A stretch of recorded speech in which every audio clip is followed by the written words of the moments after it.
क्या भूत होते हैं? क्या होता है उस शरीर का मरने के बाद?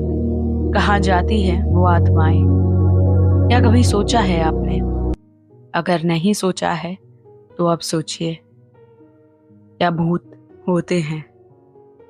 जो हमारी आज की कहानी है वो माया की है। माया और उसका परिवार, कैसे उनके साथ एक दिन की घटना ने उनकी जिंदगी बदल के रख दी। कैसे वो जो भूतों पर भरोसा ही नहीं करते थे, आज उनकी प्रेजेंस को महसूस करने लगे थे। माया हरिद्वार में रहती थी अपने पति और 2 बच्चों के साथ। माया का पति एक सरकारी नौकरी करता था, एक ऑफिसर था। माया जो कि एक हाउसवाइफ थी, उसके 2 बच्चे अर्जुन और अवनी। अर्जुन कॉलेज में था और अवनी 11वीं क्लास में। उसका एक खुशहाल छोटा सा परिवार था। इनके अलावा उसकी एक मेड थी, लक्ष्मी, जो काफी वक्त से उन्हीं के घर में काम किया करती थी। वो उनकी फैमिली का एक हिस्सा बन गई थी। रवि अपने परिवार के अलावा अपनी गाड़ी से बहुत प्यार करता था। वो हर दिन कुछ ना कुछ उस गाड़ी में करवाता ही रहता काम। कभी उसका हॉर्न चेंज करवाना, कभी उसकी लाइट्स चेंज करवाना। और हमेशा माया हंसती रहती कि मेरी सौतन तो ये गाड़ी बनकर रह गई है आपकी। पर वो एक खुशहाल फैमिली थे। माया के बच्चे दोनों अपने स्कूल कॉलेज में अच्छा कर रहे थे। रवि जो कि एक सरकारी ऑफिसर था, वो भी काफी अच्छा कर रहा था। हर दिन की तरह आज भी माया मंदिर गई हुई थी, पर रवि का आज संडे ऑफ था। आज उसने अपने ऑफिस से छुट्टी ले ली थी। वो अपने घर पर अपने बच्चों के साथ इस दिन को एंजॉय करना चाहता था। लेकिन माया ने कहा कि मैं बच्चों को पहले मंदिर ले जाती हूँ। रवि भगवान पर इतना भरोसा नहीं करता था। तो अभी रवि अपने घर में अकेला था और लक्ष्मी काम कर रही थी कि तभी दरवाजे पर एक दस्तक हुई। रवि ने लक्ष्मी से कहा कि गेट खोल दो जरा। उसने देखा कि एक बुजुर्ग आदमी उस गेट पर खड़े थे। रवि उनके पास गया और उनसे कुछ बातचीत करने लगा। लक्ष्मी अपना काम करते हुए उनकी बातें सुन पा रही थी। वो आदमी किसी काम के लिए रवि से गिड़गिड़ा रहा था। माया के सामने जो रवि था, शायद असल में वैसा वो था नहीं जितना अच्छा वो दिखाता था। वो अपने दफ्तर में काफी बड़ी पोजीशन पर था और शायद इसी का वो फायदा उठा रहा था। उस बुजुर्ग का कोई तो काम था जो रवि नहीं कर रहा था, क्योंकि शायद उसने किसी और आदमी से रिश्वत ली थी। लक्ष्मी को कुछ खास समझ में तो नहीं आया था, पर वो इतना समझ जरूर पा रही थी कि रवि ने कुछ तो गलत किया था। रवि ने उस आदमी को अब चिल्लाकर और फटकार कर वहां से भगा दिया और लक्ष्मी की तरफ उस निगाह से देखा कि माया के सामने वो इस बात का जिक्र ना करे। लक्ष्मी भी अपने काम को करती रही जैसे वो पहले कर रही थी। थोड़ी देर बाद माया और उसके बच्चे लौट आए थे। अब सबने संडे खूब एंजॉय किया। सब कुछ बिल्कुल अच्छा चल रहा था। कुछ दिन गुजरे कि एक दिन माया सुबह जागी। उसने चाय बनाई हर रोज की तरह। उसके बाद वो अपने पौधों में पानी देने के लिए गई। अर्जुन और अवनी अपने कॉलेज और स्कूल जा चुके थे। रवि भी अपने दफ्तर के लिए बस तैयार हो ही रहा था कि तभी बाहर से माया के चिल्लाने की आवाज आई। रवि भागते हुए उसके पास पहुंचा और उसने पूछा कि माया क्या हुआ। माया ने इशारा किया उस गार्डन की तरफ। पूरे गार्डन में खून बिखरा हुआ था, जिसे देखकर माया की चीख निकल गई थी। रवि ने वो खून देखा और उसका भी दिमाग खराब हुआ कि आखिर ये खून यहाँ आया कैसे। माया को उसने एक तरफ किया और फिर पूरे गार्डन का जायजा लेने लगा। उसने देखा कि वहीं पास में एक पेड़ के पास एक कौवे की लाश पड़ी थी, जली कटी फटी सी लाश, जिसे देखकर एक बार को तो रवि भी सदमे में आ गया कि आखिर उनके घर में ना कोई बिल्ली थी, ना ही कोई और जरिया जिससे वो कौवा उनके गार्डन तक पहुंच पाए। वो भी इस कंडीशन में। इसका होना करीबन नामुमकिन था।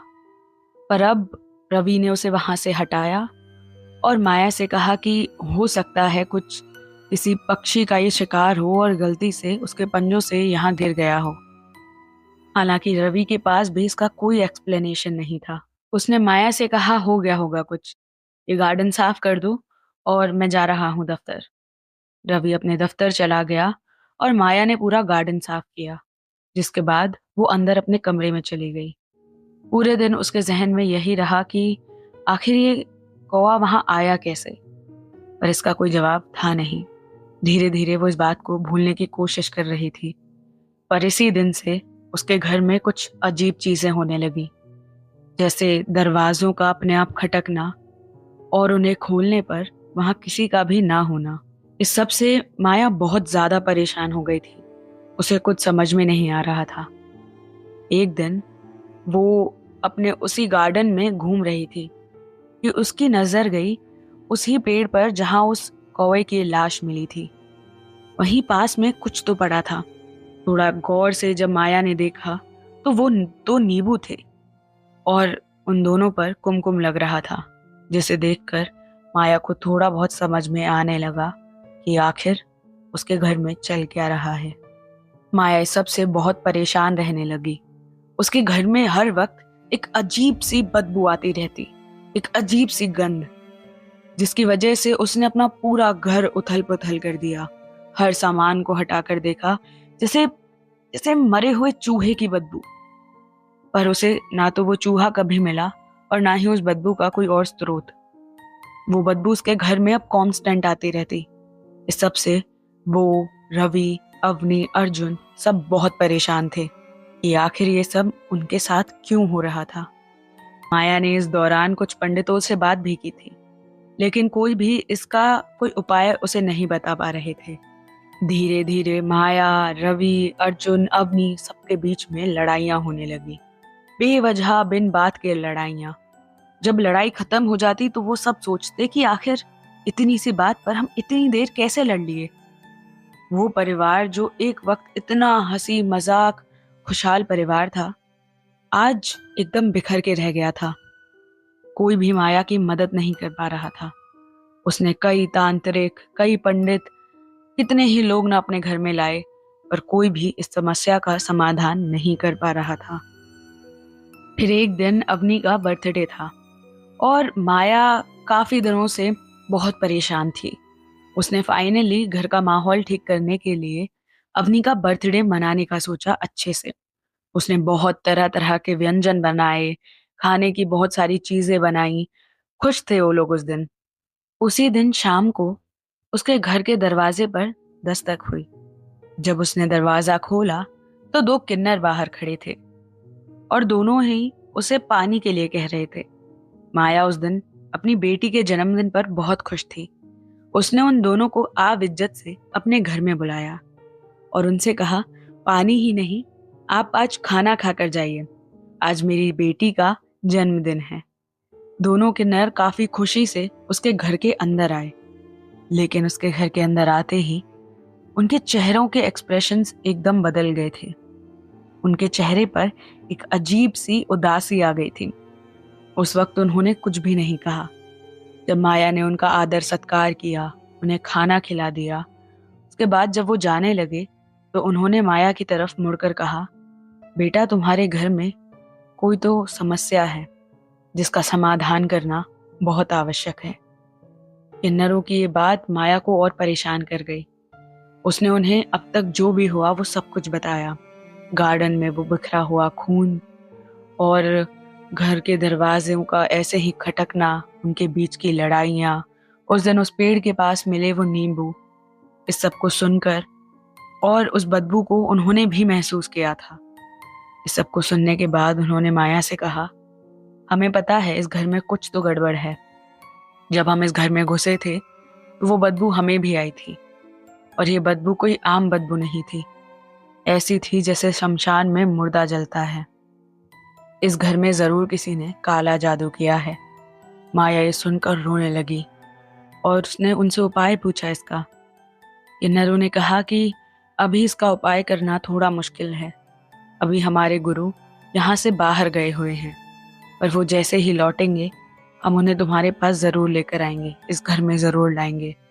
तब तक के लिए उन्होंने एक सिक्का लिया जिसे एक लाल कपड़े में बांधा और उसके बाद उनके घर की दहलीज पर उसे टांग दिया और कहा कि जब तक ये सिक्का यहाँ रहेगा तब तक तुम्हारे घर पर कोई भी आपदा नहीं आएगी।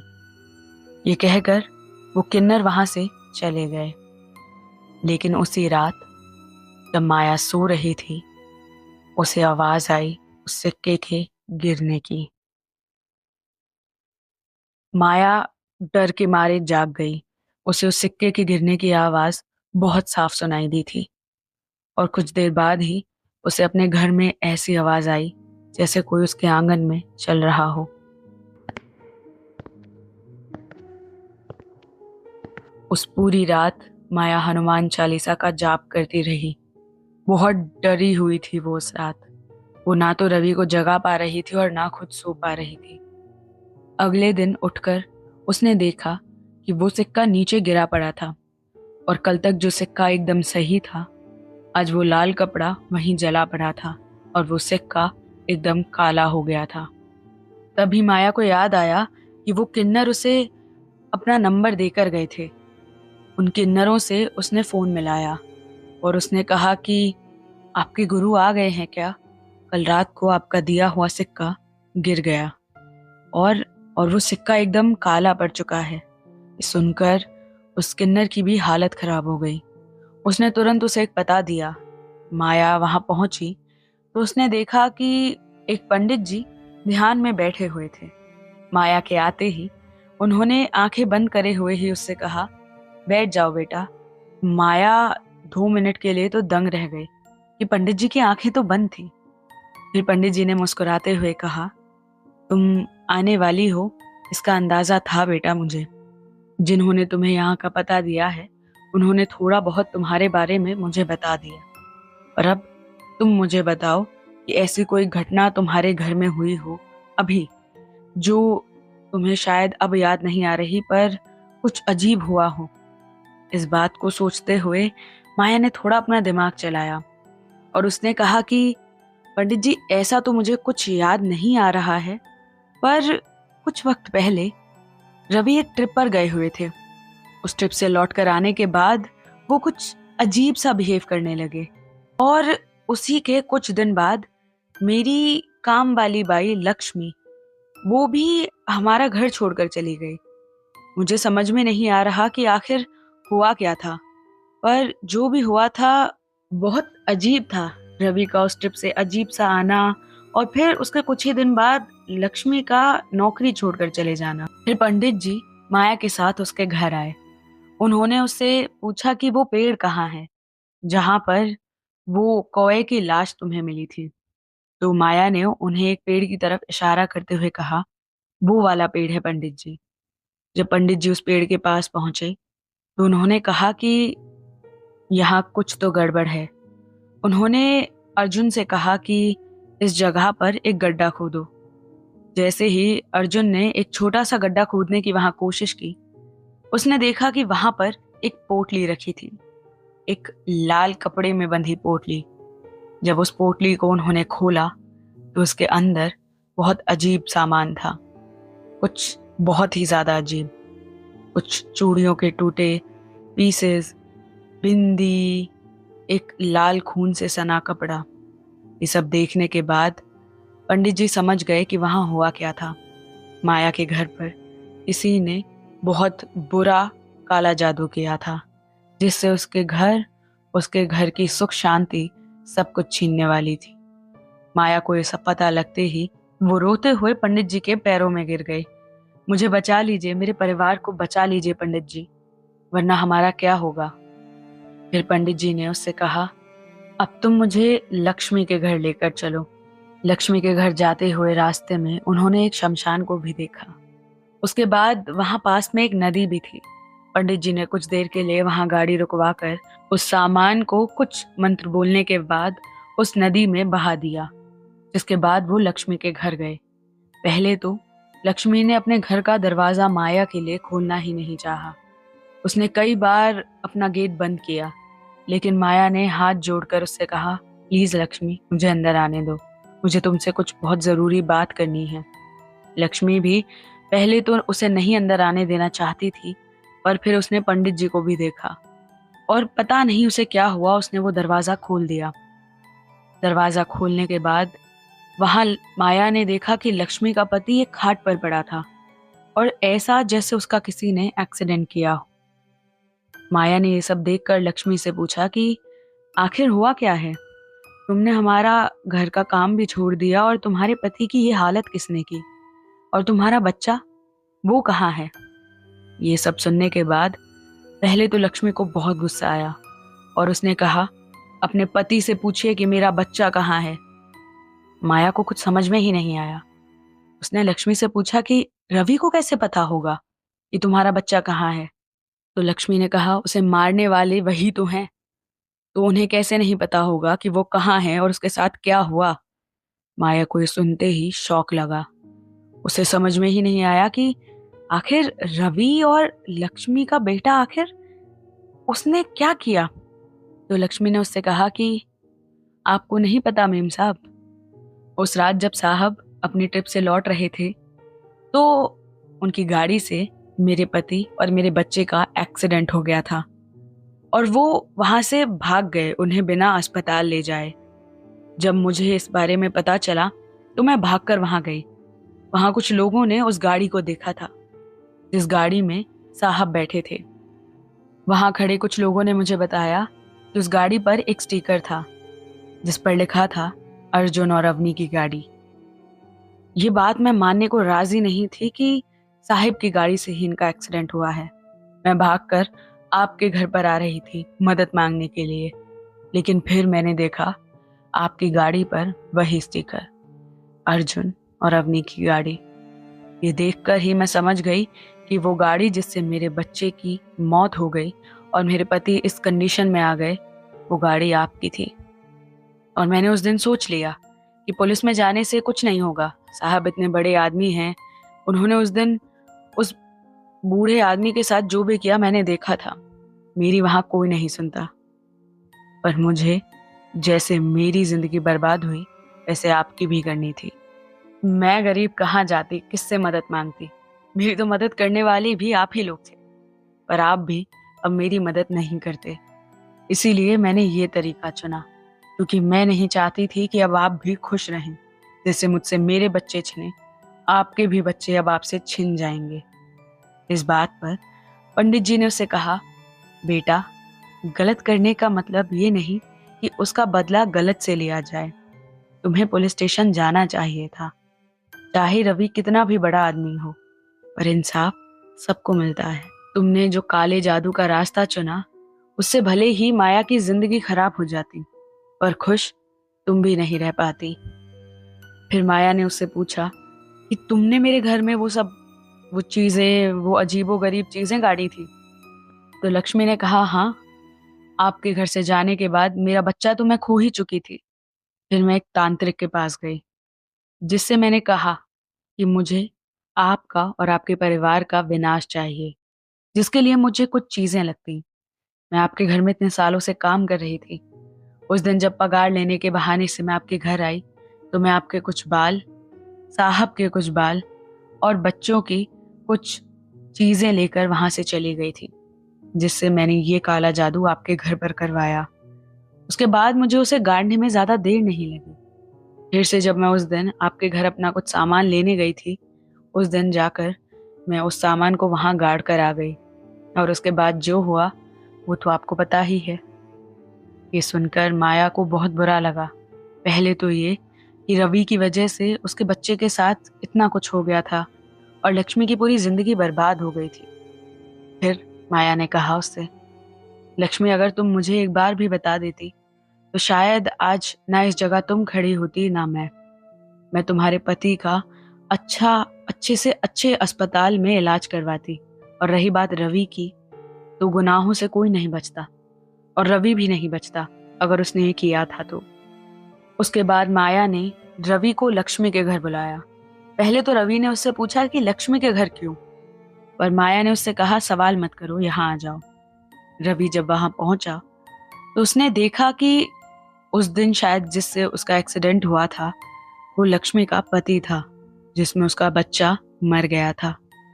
अब तक रवि को इस बात का अंदाजा नहीं था कि जिनका एक्सीडेंट उसने किया था वो यही लोग थे। अब उसके अंदर भी एक गिल्ट आ गया था और उसने सबके सामने कबूल किया कि हाँ, उस रात मैं तुमसे बात करते हुए कहाँ खोया हुआ था मुझे पता नहीं था। अचानक से ये दोनों एकदम से गाड़ी के आगे आ गए और बस गाड़ी डिसबैलेंस हो गई थी। उन दोनों को अगर मैं अस्पताल लेके जाता तो मुझ पर बहुत सारी कार्यवाही होती, इसीलिए मैं जल्दी से घर आ गया और इस बात का जिक्र मैंने किसी से नहीं किया था। पर अब माया ने जब उनके साथ हो रही घटनाओं को इस बात से जोड़ा तो रवि को लगा कि हाँ, उसने गलती की थी और इसकी सजा भुगतने के लिए वो राजी था। इसके बाद लक्ष्मी ने भी माया से माफी मांगी कि शायद मुझे मेम साहब आपको पहले ये सब कुछ बता देना चाहिए था, पर वो अब देर कर चुकी थी। हालांकि पंडित जी ने लक्ष्मी के उस काले जादू को खत्म कर दिया था और लक्ष्मी को भी अब माया से कोई गिला शिकवा नहीं था। माया ने लक्ष्मी से कहा कि तुम मेरे घर में रहो, तुम्हारे पति का पूरा खर्चा इलाज का मैं उठाऊंगी और मेरे बच्चे भी तुम्हारे बच्चे जैसे ही हैं। और अवनी अर्जुन सच में लक्ष्मी को अपनी आंटी जैसे ही मानते थे, बहुत प्यार करते थे उससे। इसके बाद रवि ने अपना जुर्म पुलिस स्टेशन में जाके कबूल किया, जिसके बाद उसे सजा भी हुई।